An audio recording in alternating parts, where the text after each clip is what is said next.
It's hard to forget the night when my dad walked into the bathroom, but never left. It is by far the most unusual and scary experience that I've ever had.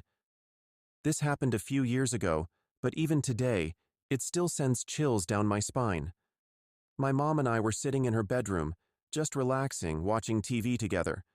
It was a normal evening. And then, out of nowhere, my dad walked in. We both saw him, clear as day, walk right past us and head into the bathroom. The door clicked shut and we heard him lock it. No big deal, right? We just assumed he was doing what people do in the bathroom, so we didn't think twice about it.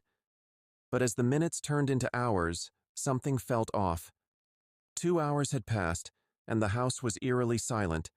No sounds of water running, no toilet flushing. Just quiet. My mom and I exchanged worried glances, and we called out to him, but there was no response. She tried knocking the bathroom door, but still there were no answers. We started getting tensed up by now. I remember feeling this strange pit forming in my stomach. Something wasn't right. My mom knocked on the bathroom door again, harder this time. Still nothing. At this point, we were panicking. What if something had happened to him in there? What if he was hurt? So, we did what any concerned family would do. We pried the door open. And that's when everything changed. The bathroom was empty. I remember standing there staring into that empty room. My brain couldn't process it. There was no way out. The window in the bathroom? Way too small for anyone to climb through. Besides, we were sitting just outside the door the entire time. No one had left. There was no explanation.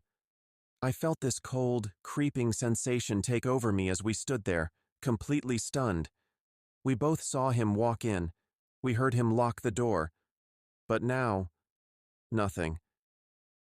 Feeling shaken, I walked back into the living room, trying to wrap my head around what just happened. And then, my heart nearly stopped. There, sitting in his usual chair, watching TV as if nothing had ever happened, was my dad. He was sitting there, casually, like he'd been there the whole time. I froze. My mom did too. We asked him, "How did you get out of the bathroom?" He just looked at us, confused, and said, "I never went into the bathroom. I couldn't believe it. We both saw him. We both heard the door lock behind him. Yet, here he was, swearing that he never went in." To this day, he insists that he never walked into that room. But my mom and I, we know what we saw. It was real. And every time I think about it, I wonder, did reality just glitch? Did we slip into some kind of alternate moment? I try not to think about it too much, but it's hard to forget the night.